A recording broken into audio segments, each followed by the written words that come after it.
What's up, my brothers and sisters from another mother? Once again, welcome to my channel. It's a pleasure communicating with you guys one more time. And today, I just want to express my profound thoughts on what's going on currently in Nigeria. As you all know, my name is Dapo Ibrahim. I'm a Nigerian by birth, born and raised in Nigeria. I came to the United States in the 2014, around March 2014, whatever. But the fact that I'm here in the United States doesn't mean I still don't know what's going on over there. I follow the news, I follow the trend, I follow everything.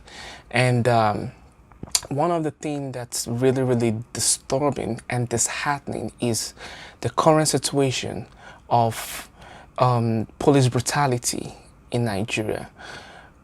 We all know that police brutality is a global phenomenon. In fact, it's a global pandemic. It's something happening all over the world. But we, as a nation in Nigeria, we pride ourselves on being people of culture, people of ethics, people that respect each other. And what I see on the news doesn't justify those things that I just spoke about. So in this video, we'll be looking at the ENDSARS in Nigeria that's become a global phenomenon. We'll look at the SARS itself, that's the Special Anti-Robbery Tactics Squad. We'll look at when they were instigated, what purpose, the purpose behind, the formation of SARS. We'll look at how SARS itself has been specifically targeting the Nigerian youths. We'll look at the calls and the demands of the Nigerian youths. We'll look at the responsibilities of those in powers and also the responsibilities of individuals. I mean, what can be done to eradicate this issue of police brutality in Nigeria. And we'll be looking at both the short-term and the long-term action plans that can be taken to make sure this issue is being completely curbed, alleviated from the Nigerian society. I'll be reading from online. I'll be reading the origins of and background of SARS from with you to you guys. And oh, by the way, if you're not yet subscribed to my channel, click the subscribe button, and I would appreciate if you guys can share this for everyone to see in Nigeria, for the people in power to see this, and also for all of your friends and families, both in Nigeria and in diaspora, because this is becoming a global situation, and that is why we need to put an end to the system of policing in Nigeria, and the system of accountability in the police unit in Nigeria. And even this might be a solution to the police brutality in the whole world. So but right now we're focusing on Nigeria, and I'll be reading the background of SARS. SARS, as we all know, SARS means the Special Anti-Robbery Squad. Special Anti-Robbery Squad, SARS, and it's a branch of Nigerian police force under the State Criminal Investigation and Intelligence Department. The police department was founded in 1992. The squad was created as a faceless police unit that performs undercover operations against crime associated with armed robbery, car snatching, kidnapping, cattle rustling, and crimes associated with firearms. So SARS has been allegedly accused of several acts of human rights violence, illegal stop and search, that is very wrong, illegal arrest and detention, extrajudicial killings, sexual harassment of women, and brutalizing many young Nigerians. The human rights abuse of SARS are seen in trending videos on social media, and that is true. I've seen multiple videos. For you to see those videos, just type in on Twitter or Instagram or Facebook hashtag SARS brutality ENDSARS, or hashtag ENDSARS and hashtag police brutality Nigeria. You will be exposed to countless amounts of videos, showing the police brutality, the nature of police brutality in Nigeria, which is being perpetuated by SARS itself. Um, in 2017, in 2017, Segun Awusonya actively took up the ENDSARS campaign on social media alongside other activists, and it later culminated into advocacies and protests in a call to end police brutality and scrap the notorious police unit in Nigeria, which is SARS. And according to Amnesty International, in 2016 report, SARS indicted and responsible for human abuse. SARS is indicted and responsible for human abuse, cruelty, degrading treatment of Nigerians in their custody, and other widespread torture. Some of the human rights abused by SARS include the shooting of detainees in the leg, mock or threat of execution, hanging, and severe beating. And the 2020 publication by this organization indicates that between 2017 and May 2020, they have documented 82 cases of abuse and extrajudicial killings by SARS. I'm going to read that again. A 2020 publication by the organization, which is the Amnesty International, a 2020 publication by this organization indicates that between January 2017 and May 2020, they have documented 82 causes of abuse and extrajudicial killings by SARS in Nigeria, which is just ridiculous. And I've read multiple accounts of stories shared by people online. I came to United States in 2014, and prior to that, I was living in Abuja, and I was working with a non-government organization in Abuja, and I was always being required to work late at my workplace over there.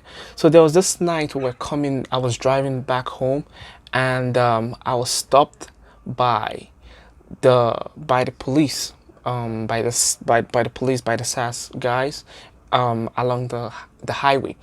And what I just saw there, the experience there was just crazy, because what they do is they just let you understand that we control things around here. We have the guns, and your life is in our hands, so you do whatever we ask you to do. So they stopped me. They asked for everything, all the papers they asked for. I presented it to them. I gave them virtually everything that they were requesting for, until one of those guys came out of nowhere and was like, "Oh, you're supposed to wind down all the windows, and because you didn't do that, just go stay over there." And they asked me to park by the roadside. Nothing, whatever. I was just staying there by the roadside, and I was delayed for 3 hours. And one of them was like, "No, you can't go anywhere until the boss lets you go." And then one of them called me to the side and asked me if I was if I can, settle them, whatever, like just pay so you could go. And I was like, wow, this is not even the right thing. It's not even a documented form of payment. It was just asking me for the money to just pay them to just let me go. So at that moment, I was just like, you know what, I've been delayed and I just want to leave these people, because I've heard of countless number of situations whereby police will just, in the middle of the night, in the middle of nowhere, they can shoot you and no one will find you again. They will just hide your body. They will not document it. That's how they kill people. That's how they brutalize people.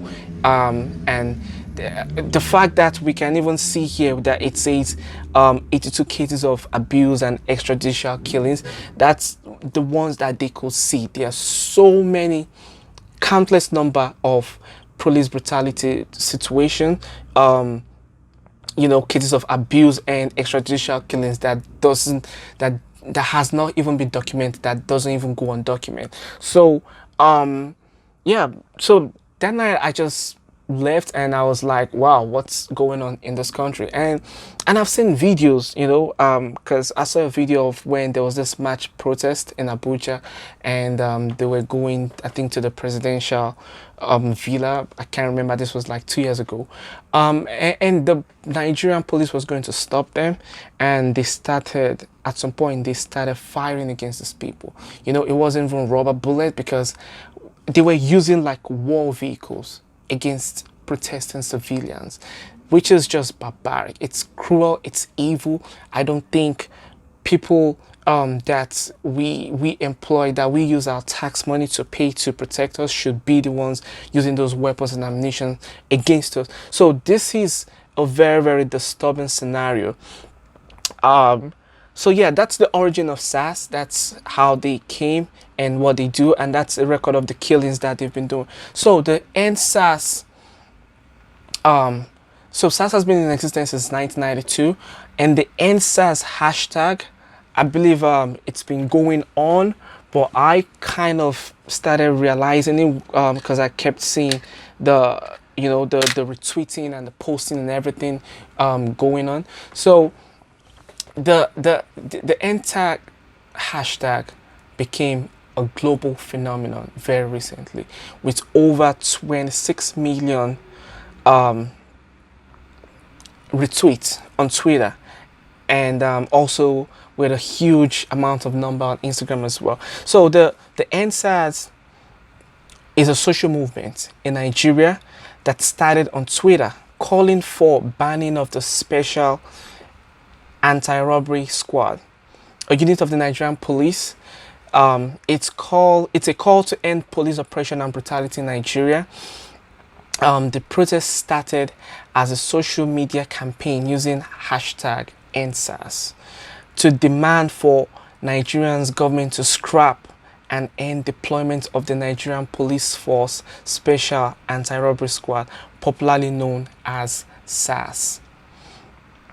So within a weekend, which is between 9 to 11 October 2020, the ENDSARS hashtag had up to 28 million tweets. Nigerians have shared both stories and video evidence of how members of SARS engage in kidnapping, murder, theft, rape, torture, unlawful arrest, high-handedness, humiliation, unlawful detention, extrajudicial killings, and extortion of the Nigerian people. SARS officers profile, they largely profile the youths. They target the youths based on appearance. They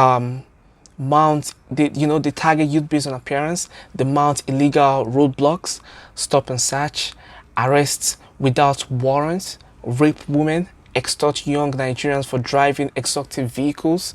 I believe that is one of the reasons why majority of the celebrities are joining this movement, because they're the young ones with the, living the luxurious life in Nigeria. So the SARS officials usually target these people, and I don't know if it's a form of showing who the boss is, or a form of oppressing them, or it's just something. I think it's something that needs to be looked into, and that is one of the things that we'll discuss when we get to the possible solutions, or what's the responsibility of those in power to actually address this issue.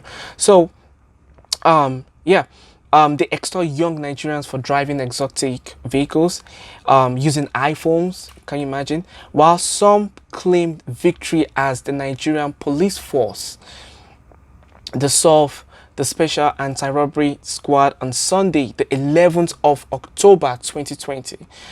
Others noted similar promises had been made in recent years, and the government planned to reassign SARS officers rather than eliminate them entirely. The government has continued to repress protests with lethal force despite the announcement. they've been trying to repress, the government has continued to repress it, the protests with lethal force, despite the announcement. And this is what I was talking about a video I saw whereby, we have protesters, and government wants to stop people from protesting. And what I saw the police, member of the police force of the SAS force, firing, live ammunitions at protesters, which is just wrong. It shows no respect and no regard for human life.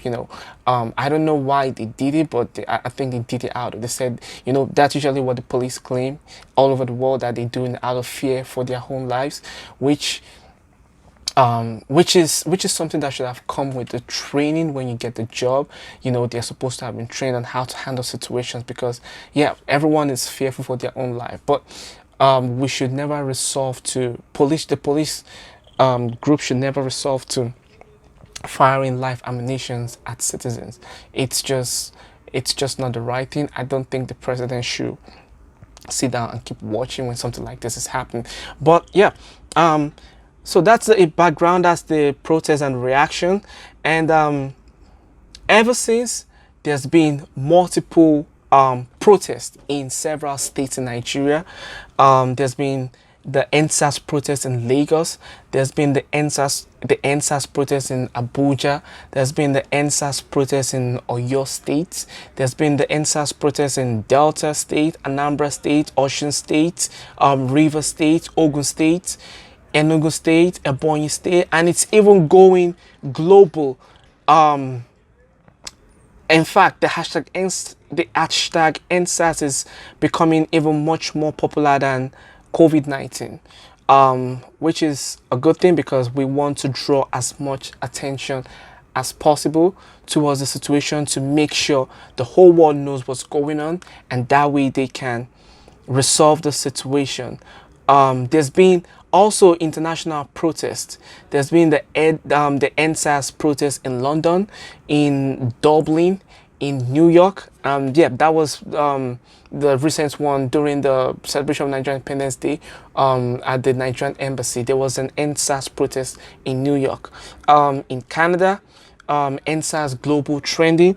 So it's just it's something that people are really, really agitating towards, and this whole police brutality issue should really, really, really be addressed. It should be addressed.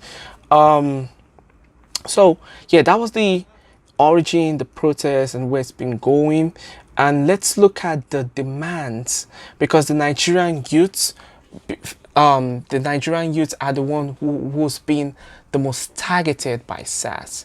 So the Nigerian youth has 5 key demands that they are placing on the federal government, and we'll look into that. So the 5 demands of the Nigerian youth with regards to SARS is that, give me 1 second.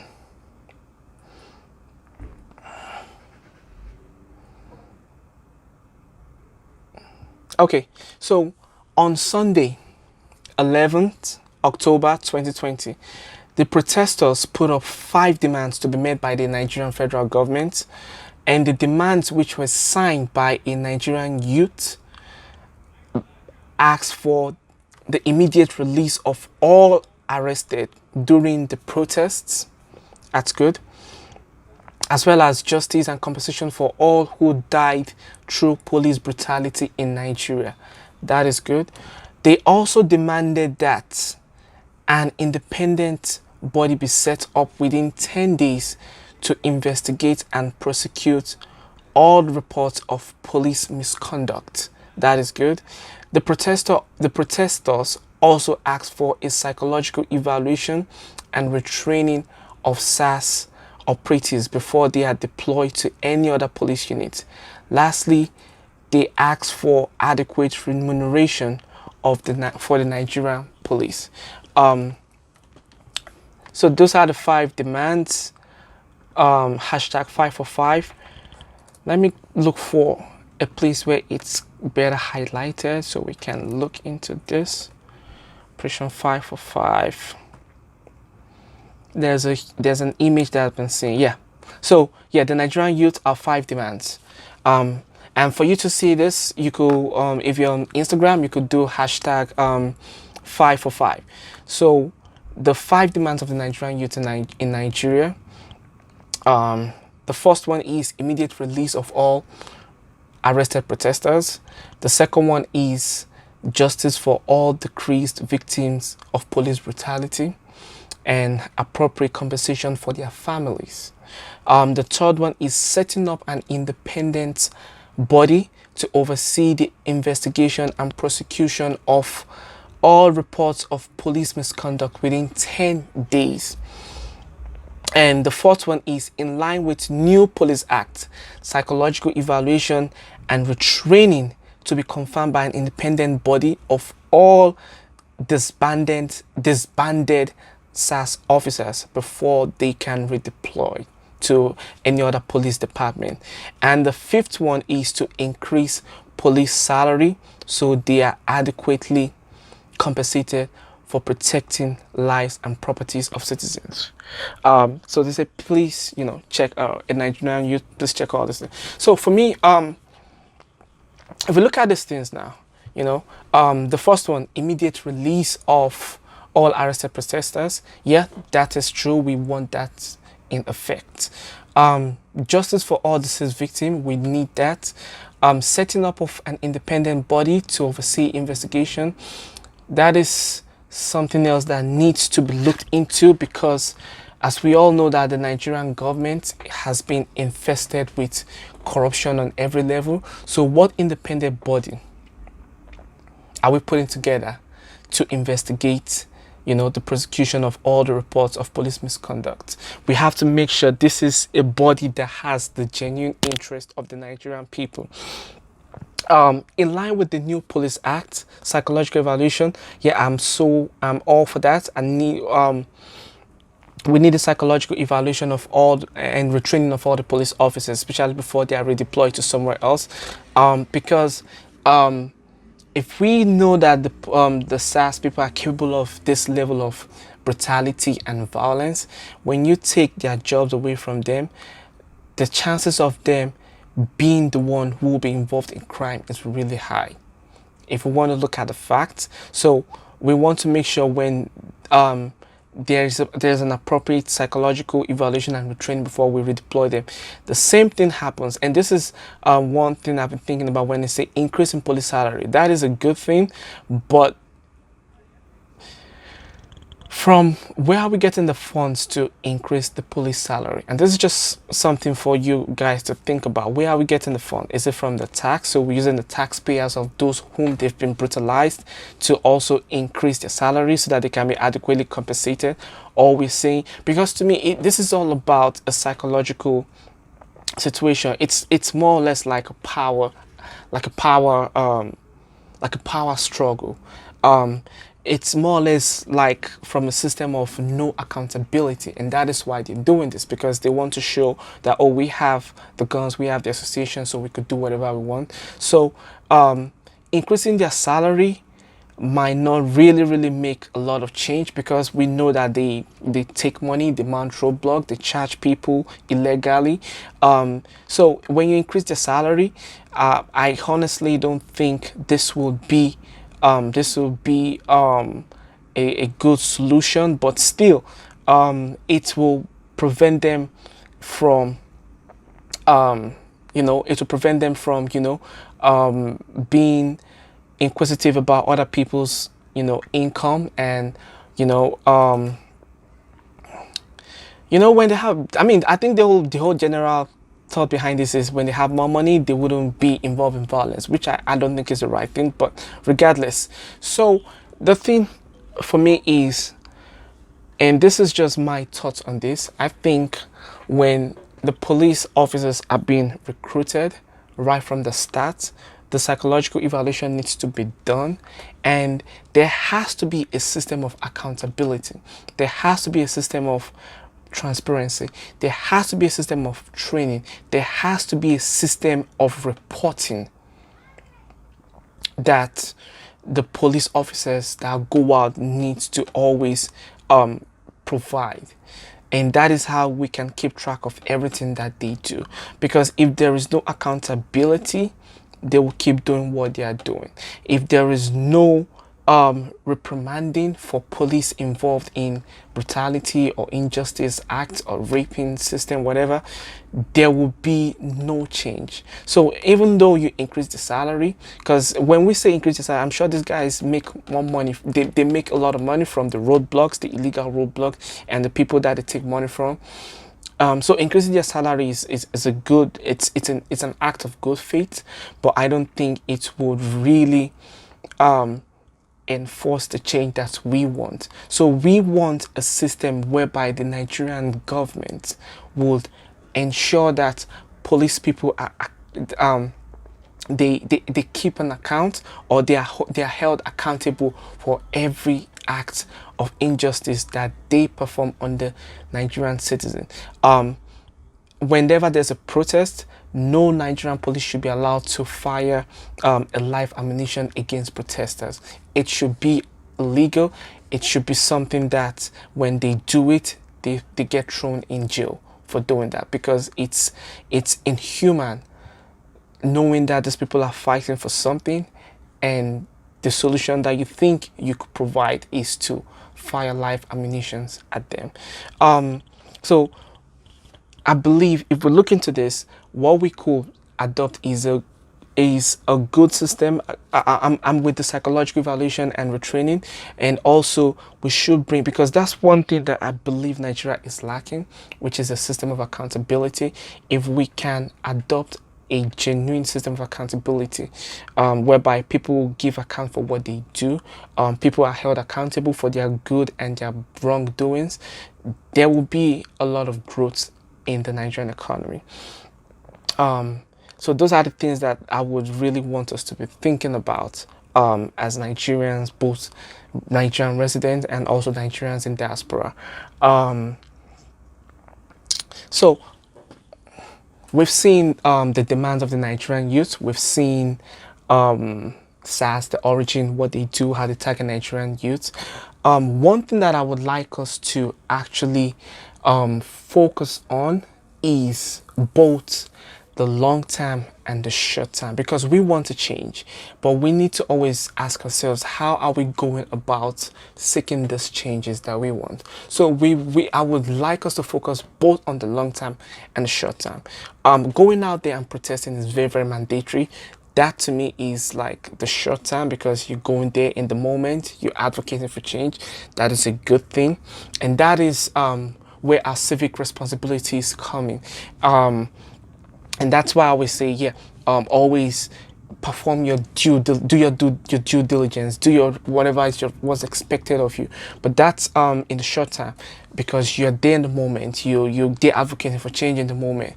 And that is like our civic responsibility. We have to join the protest. But in the long term, we also need to think about the long term.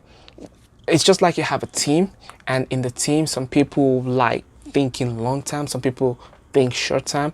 They are both of necessity within that team, because now it's a team.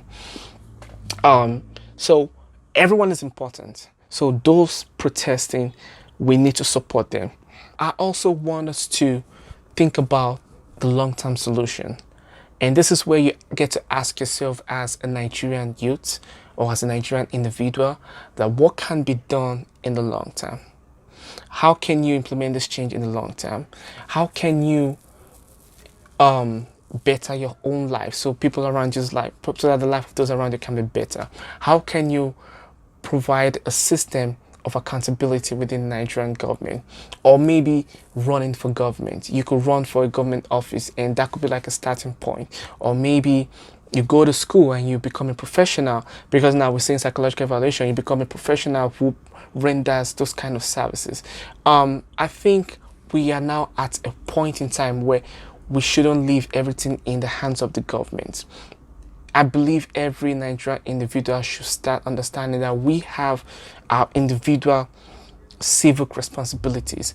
We have a responsibility to our nation, and we can't just leave everything in the hands of the government or in the hands of the police. We need to start to think outside the box as Nigerian youth. We need to start thinking outside the box. We need to start thinking about what can be done in the next 4 years, the next 5 years, the next 10 years. How can we make sure whomever is assuming Nigerian, the presidential office or the governor office, is someone that has the genuine interest of the Nigerian citizens at large.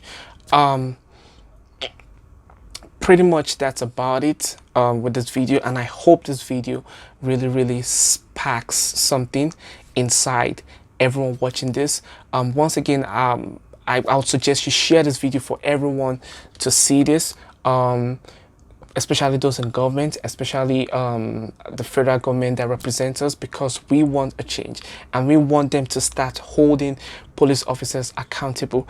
We want them to start making sure they don't fire live ammunition at students, at youths, or they stop this useless arresting of youth and, you know, violence against youth, or violence or raping women and things like that. Whenever they do it, they need to be held accountable, thrown in jail for whatever act of misconduct that they're doing. They need to be held accountable to the letter, and that is the system that we need to bring in, a system of transparency and accountability in the police unit, and also in the federal government, and also on the individual level. We need to start holding every single one of us, every single one of ourselves accountable. And that being said, I will keep admonishing every single one of you to be a part of this movement, the ENDSARS, because your voices are being heard, and it's not just within the confinement of Nigeria but across the globe.